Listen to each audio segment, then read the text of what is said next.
赫利亚，你怎么了？赫利亚！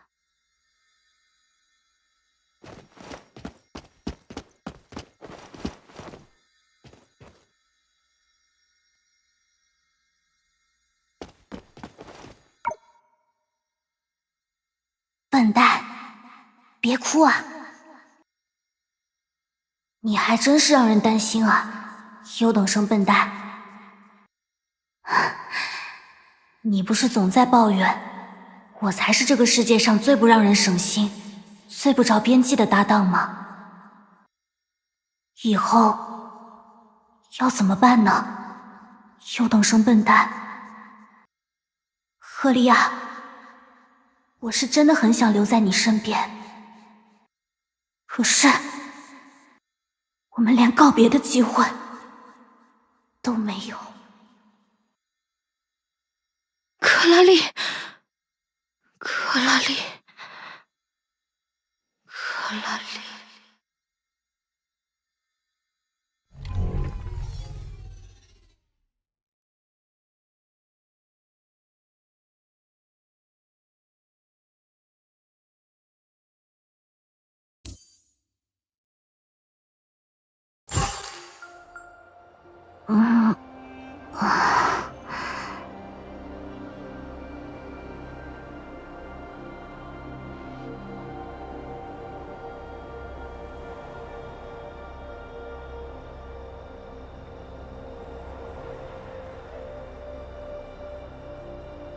这是哪里？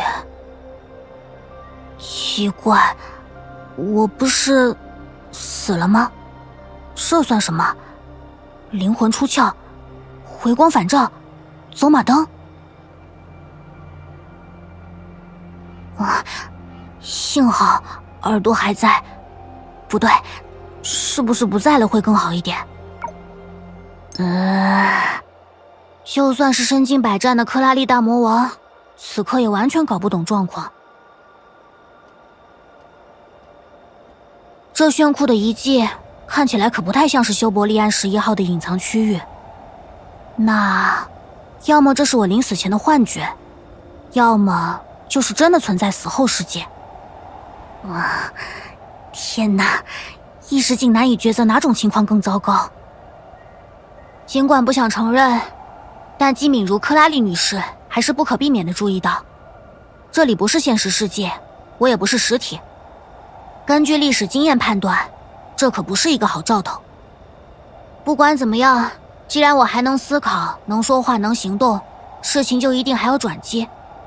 不过我得快点，要是笨蛋赫利亚一个想不开把我后葬了，那未免有点幽默了。得抓紧时间离开这里。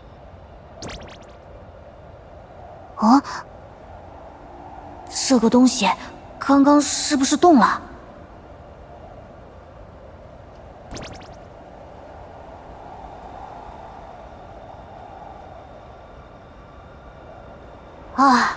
算了，只是一颗不起眼的石头而已，真没意思，我还是不管它最好。抓到你了吧，坏蛋！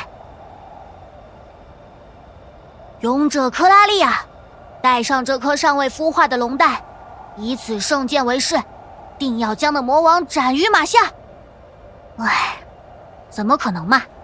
就算是炒冷饭游戏都不会用这么复古的设定了。再说了，我还是更适合当大魔王。这小坏蛋长这么显眼，至少得是个关键道具吧。现在开始揭示坏蛋的真面目，就算再死一次，我也是好事做尽，注定要上美丽的天堂。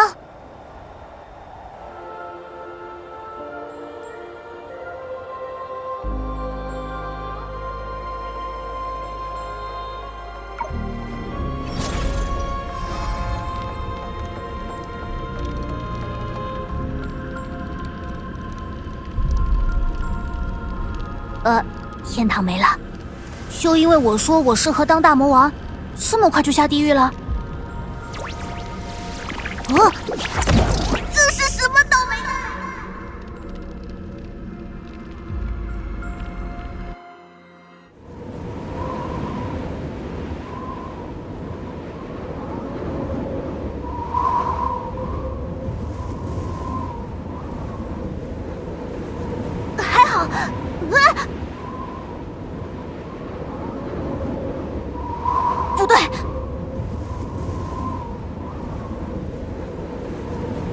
啊哈，这下真是完蛋啦！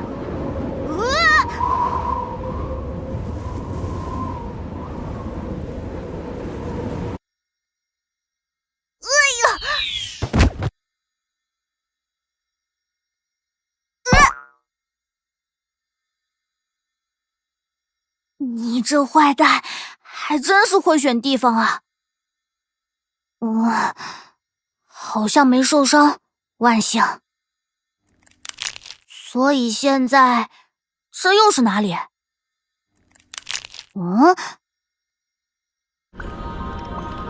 你这坏蛋又怎么了？该不会……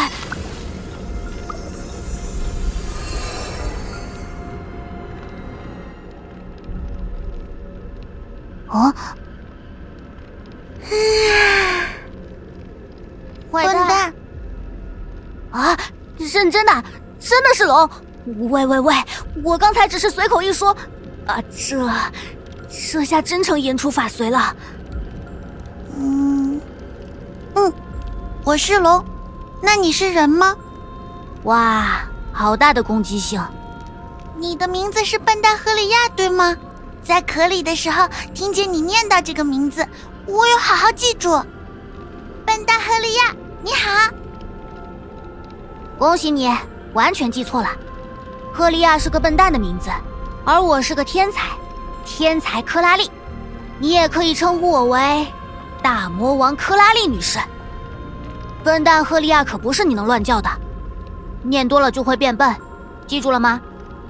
好了，该你了，你叫什么？叫什么？我在壳里的时候听到你叫我坏蛋，是我的名字吗？你听错了，克拉丽女士这么有礼貌，不会无缘无故叫别人笨蛋或者坏蛋的。名字，想不起来。算了，想不起来，说明不重要。看不出来你还挺豁达，真不错。我们应该能成为很有共同语言的伙伴。伙伴？克拉丽是伙伴？伙伴，喜欢。刚才还是克拉丽接住了我呢。嚯，你不提我都差点忘了。摸了一下你，害我被吹走，后面又重重砸在我头上，我得跟你父母谈谈赔偿问题了。既然是龙，想必作用无尽才宝吧？父母？不知道，不认识。这里只有我，大家都离开了，只剩下我还在这里。只有我一个。糟糕，好像说了不该说的话。他也是被父母抛弃的吗？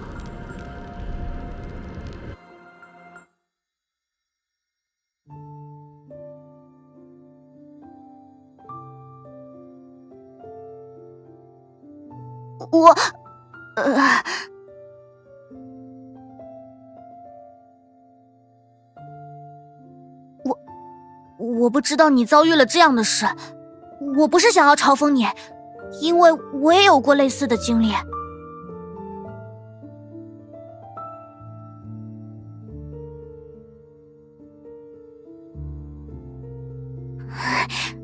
对不起，我有再深刻反省不合时宜的语言能给人带来的伤害，要是还有机会见到大家，我一定认真的给他们道个歉。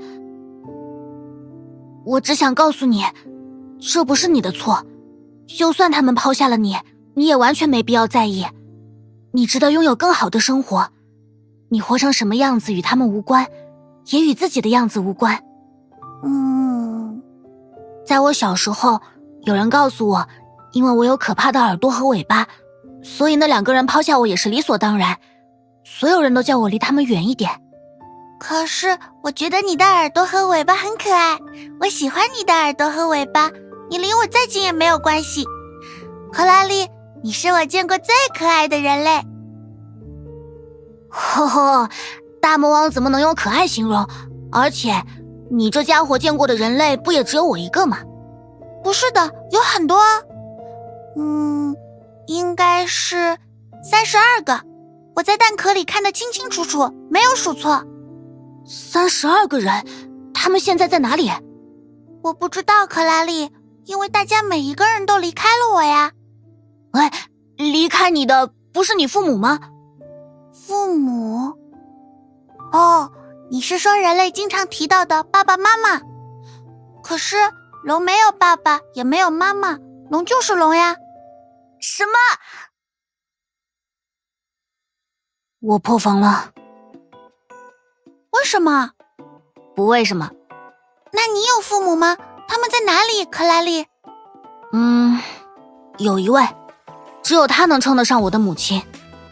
不过，爱婴那家伙现在应该在我的身体旁想解决方法，或许再揶揄上几句。果然电子游戏害人，所以，在他拔电帮我彻底戒除网瘾之前，我得赶快离开这地方。告诉我，我该怎么回归自己的身体？可是，克拉丽，你知道你已经死了吗？真是谢谢你提醒了。你们龙说话都这么耿直的吗？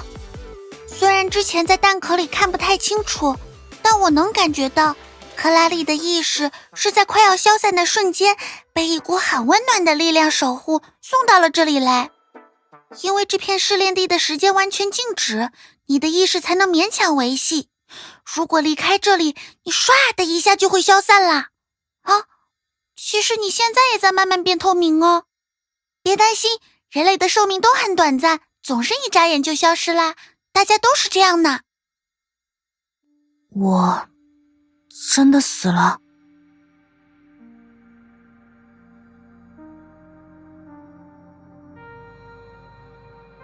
你要哭了吗，克拉丽？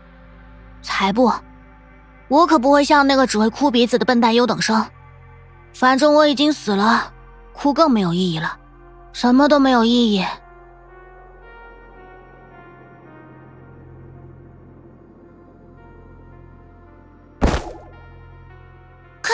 克拉丽，你吓晕过去了吗？我在等着我的意识彻底消散。反正我已经死了，挣扎也毫无必要。谁还能要求一个死人做到什么呢？那句话怎么说来着？我什么都做不到。就这样吧，闭上双眼，忘记那些已经来不及的事情。要是让他们知道我死不瞑目，这多不好。喂，别倒下呀，克拉丽，你还有机会呀。锵锵，出现在你眼前可是不朽的试炼场。只要克拉丽通过龙的试炼，就可以像那32个人一样签订契约，获得不朽的生命。你是说，如果通过试炼，我不仅不会死，而且再也不会死了？没错，就是人类最喜欢追求的那个永生。从刚才开始我就想说了，又是龙又是试炼场的，这不会真的是我游戏打多了的幻想吧？现在又来了个永生，是不是凑巧过头了？这该不会是针对我的网络诈骗吧？克拉丽的话好难，听不懂。不过不朽的试炼场只会吸引对生心存强烈执念的人。克拉丽，你想活下去吗？那当然了，求生欲可是生物最基础的本能，越是生死攸关时刻越容易激发出。我真的要一本正经的跟一条龙讨论这些吗？那无论有什么样的磨难，无论要经历什么痛苦，克拉丽都想活下去吗？无论如何，我都想要活下去。太好了，我就知道克拉丽一定是被命运选中的人类。放心吧，我一定会引导着克拉丽通过全部的试炼，顺利获得永生。说实话，这也太非科学了。但就算再可疑，眼下这也是唯一的机会。死马当活马医。这句话放在当下语境里有点地狱。不管怎么说，大魔王克拉丽绝不会认输。说吧，试炼的内容是什么？难道你们这里也要逼我选骑士？很好，我的大锤也未尝不利。内容，记不起来了。真奇怪，我总觉得自己应该记得什么，可我一次都没有参加过呀。喂，你可越来越可疑了，明明好像知道很多重要信息，一到关键时刻就模棱两可，甚至连自己的名字都记不得。根据我上一次与队友天各一方，不得不与非人生物组队的经历，该不会幕后黑手就是你吧？幕后黑手？听不懂，不知道，记不起来。不过克拉丽是伙伴，我想帮克拉丽。真是个难搞的家伙。唉，算了，我都已经死了，还能失去什么呢？克拉丽，你为什么在盯着我看？你在想我吗？对，我在想你。我决定任命你为首席带路向导，去执行为大魔王克拉丽女士的异世界永生试炼之旅带路的光荣任务。你可以做到吗？嘿嘿，放心交给我吧，克拉丽。哼，这家伙跟绝比起来，完全是多尼戈尔和利托斯特的差别吧。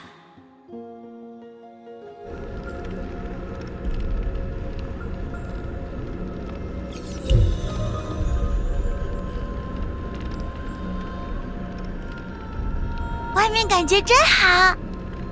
你就像一只在放风的狗。你养过狗吗？不会再养了。为什么？他们会死。可我不会死。克拉丽，你看，这是难过的味道，后悔的气息不断飘出来。克拉丽，这是什么？喂，这不是该我问你的吗？你不是我的向导吗？为什么？为什么战争没有停止？我们已经失去了争斗的理由，这毫无意义的血还要流到什么时候？战争会永远持续，他们也永远不会改变，因为那令人嫌恶的永远。难道说我们的文明一切？等等，那个令人火大的声音该不会是……那个温柔的声音，好悲伤，好熟悉，我认得他，可是想不起来。克拉丽，我好难过，心里空落落的，我好难过。我记得他曾经问过我是为什么而活。克拉丽，为什么？人类又是为什么想要活着？因为世界上的大多数人都是笨蛋，只要遇到一点点好事就能说服自己，今天不错，或许明天还能更好。那句话怎么说来着？哦，活着才有希望，甚至能给其他人带去希望。当然了，那种雄心壮志、崇高无比的理想从来都不适合我。至于我的答案，应该是为了能在训练场的草地上晒着阳光吃威化饼，看着输给了我威化饼的笨蛋一圈圈跑步，还有躺在柔软的老沙发上看着电视机发出昏暗的光，我将抱枕往怀里揉紧，一翻身就能闻到爱因烤糊的爆米花香。就这些吗？就这些。既然克拉丽想活着，为什么死了？哼，因为我被杀了，所以我死了。我冲上去挡了一剑，谁想到真能死？反正我是想不到。那如果克拉丽再选择一次，你还会去挡剑送死吗？已经死了的人怎么可能再死一次？走吧，我已经等不及大展身手赢下试炼，刷新获得不朽生命的最快记录了。你想好名字了吗？没，但应该几万年就能想到，不会很久。我赞美你的时间观念。克拉丽，这是什么？好漂亮！